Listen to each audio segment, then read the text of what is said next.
Two Puyallup men could face several years, up to 20 in fact, in federal prison for disrupting the power grid in Pierce County. That's after the suspects were caught on surveillance camera attacking utility substations, causing thousands of people to lose power, more than $3 million in damages. Fox 13's Frankie Thompson joins us live from U.S. District Court in Tacoma with the very latest. So, Frankie, what happened today?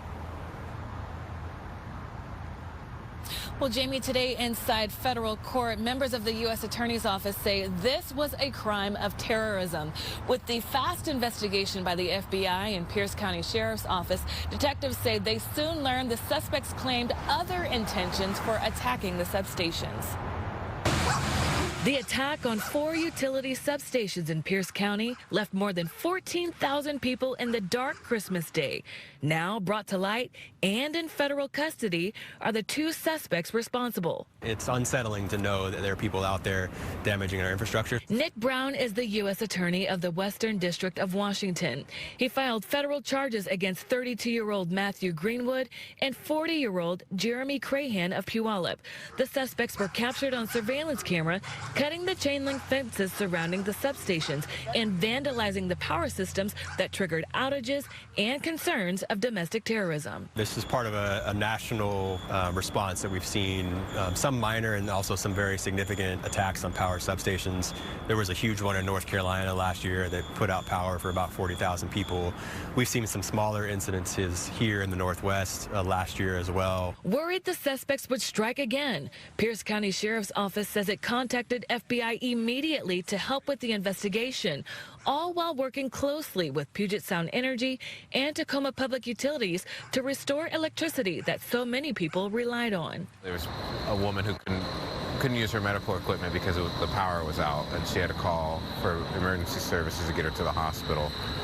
Those are the kind of things we don't want to see. The FBI says Greenwood's and Crahan's cell phones were picked up by cell phone towers near the substations. That phone data led investigators to Puyallup, where the getaway truck was spotted, and the FBI kept surveillance on both men for days before a judge granted search warrants for their cars and trailer homes.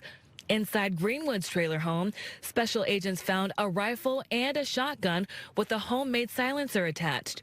Court documents say after both suspects were arrested Saturday, Greenwood told law enforcement he and Crahan had been planning to disrupt power to commit a burglary, and they ultimately broke into a local business and stole a cash register. It's kind of concerning that people would try to shut the power out to thousands just to rob a store or do a burglary on Christmas Day, and it affected a lot of people. So these guys are going to learn their lesson a very, very hard way. These are federal charges, these are not local charges, so the punishments normally are a lot stronger. Locked up at the Federal Detention Center in SeaTac, Greenwood and Crahan are charged with conspiracy to damage energy facilities, a federal offense with a maximum 20 years in prison. Greenwood is also charged for unlawful possession of 2 short-barreled guns and faces an additional 10-year maximum sentence. And the suspects will be back here at federal court for a detention hearing scheduled for January 10th. Reporting live in Tacoma, Frankie Thompson, Fox 13 News.